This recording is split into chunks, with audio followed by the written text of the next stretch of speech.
السلام علیکم ورحمۃ اللہ وبرکاتہ۔ محترم ناظرین و سامعین، جیسا کہ آپ سبھی حضرات جانتے ہیں کہ آج 14 شعبان ہے، اور آج یہ جو رات آئے گی یہ 15ویں شعبان کی رات کہلاتی ہے، یعنی مغرب کے بعد 15 شعبان شروع ہو جاتی ہے۔ اور اس رات کی بہت ساری فضیلت نبی کریم صلی اللہ علیہ وسلم سے ثابت ہے۔ بعض لوگ ایسے ہیں کہ جو اس رات کو بالکل بے حقیقت مانتے ہیں، اور وہ یہ سمجھتے ہیں اور وہ یہ کہتے بھی ہیں کہ اس رات کی کوئی حقیقت اور کوئی فضیلت نہیں ہے۔ ایسا کہنا بالکل غلط ہے۔ احادیث، صحابہ، تابعین، تبع تابعین کی سیر سے ناواقفیت کی بنیاد پر ایسا ہوتا ہے، علم کی کمی کی وجہ سے لوگ ایسا کہتے ہیں جو کہ بالکل درست نہیں ہے۔ اس حدیث شریف کی فضیلت وارد ہوئی ہے، اگرچہ وہ احادیث سند کے اعتبار سے ضعیف ہیں۔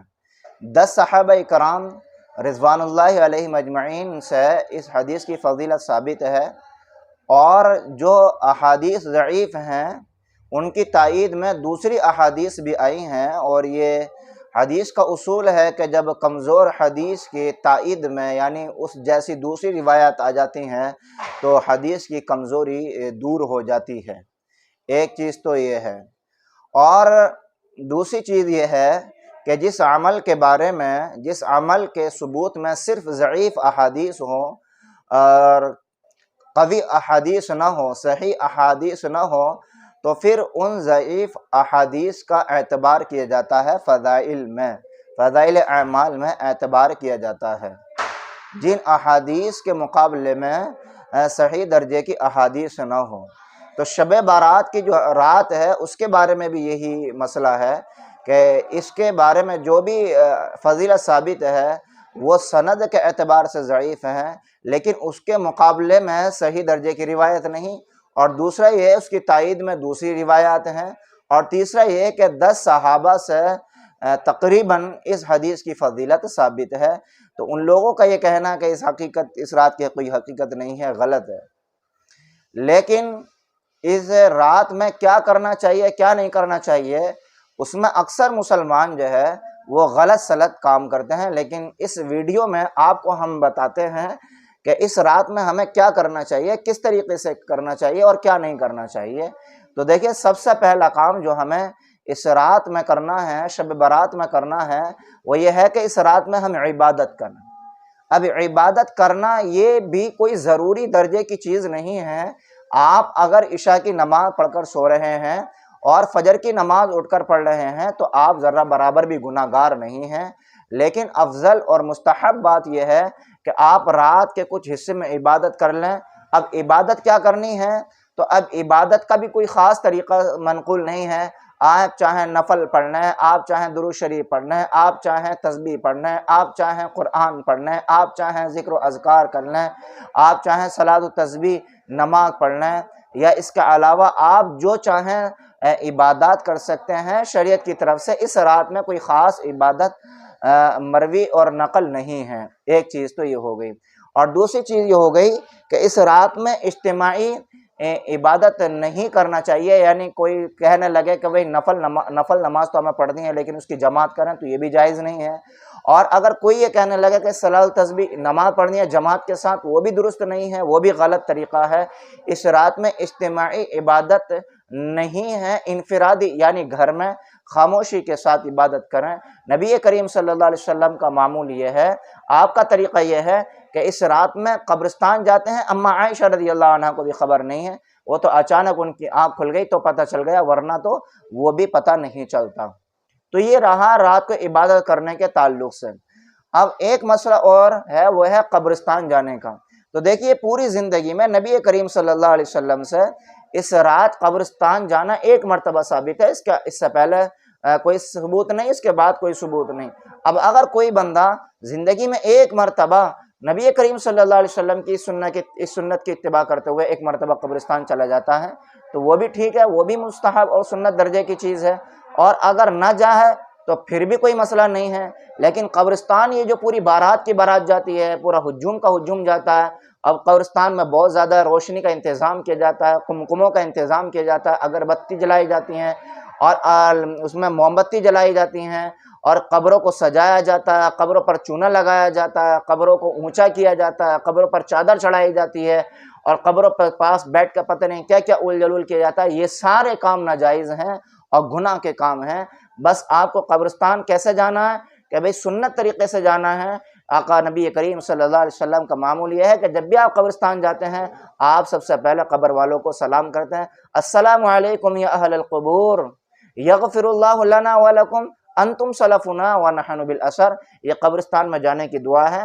جب آپ قبرستان پہنچ گئے، اب کیا پڑھنا ہے قبرستان میں؟ آپ سورہ یاسین بھی پڑھ سکتے ہیں، سورہ رحمان بھی پڑھ سکتے ہیں، سورہ ملک بھی پڑھ سکتے ہیں۔ اس کے علاوہ جو بھی آپ کو یاد ہو وہ پڑھ سکتے ہیں۔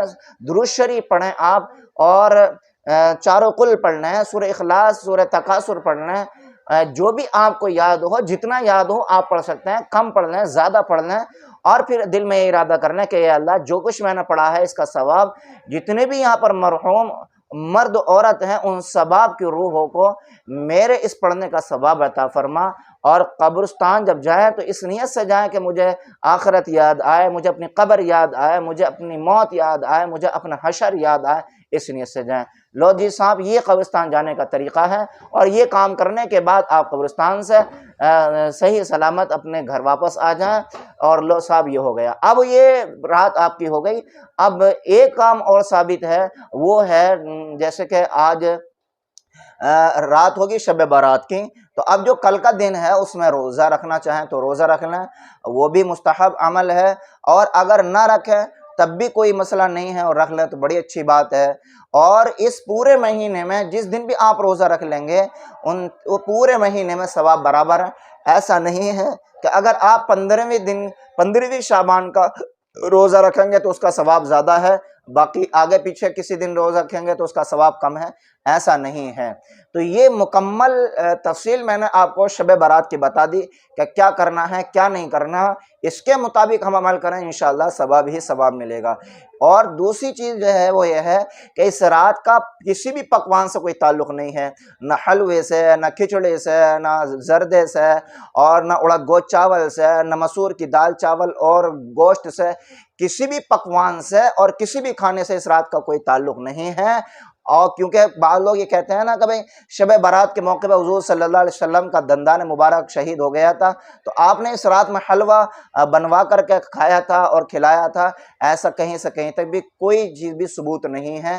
اور اسی کے تعلق سے اپنے بچوں کو، اپنے گھر والوں کو اس کام سے بھی بچائیں کہ پٹاخے نہ پھوڑیں، یہ بھی گناہ کی بات ہے۔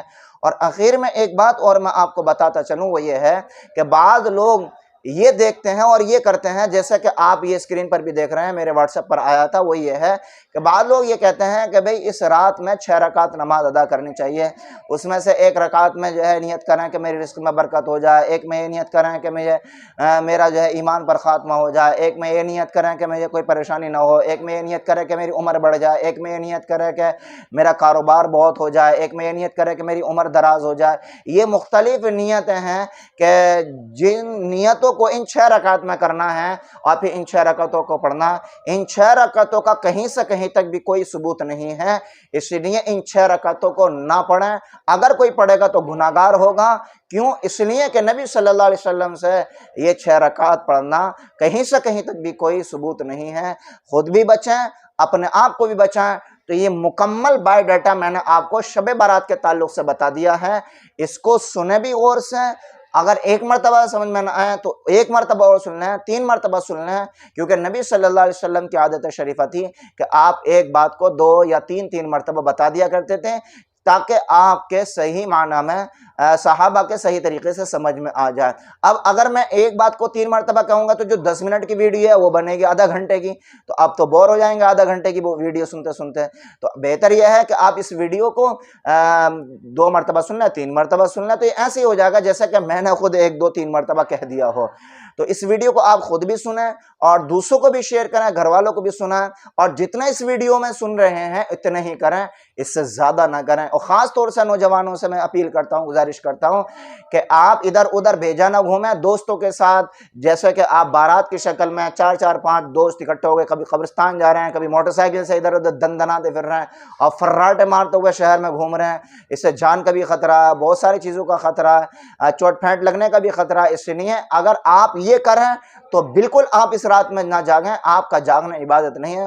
عشاء کی نماز پڑھیں، گھر جا کے خاموشی سے سو جائیں، اور صبح کو فجر کی نماز پڑھنا، یہ بہتر ہے آپ کا اس عمل کے کرنے سے کہ آپ خامخواہ رات کو جاگیں، خود بھی پریشان ہوں، دوسرے لوگوں کو بھی پریشان کریں۔ یہ بہت اہم ویڈیو ہے آج کے تعلق سے، آج کی رات کے تعلق سے، اس لیے آپ اس ویڈیو کو زیادہ سے زیادہ شیئر کریں اور چینل کو سبسکرائب کریں، اور یہ ویڈیو آپ کو کیسی لگی کمنٹ کر کے ضرور بتائیں۔ السلام علیکم ورحمۃ اللہ وبرکاتہ۔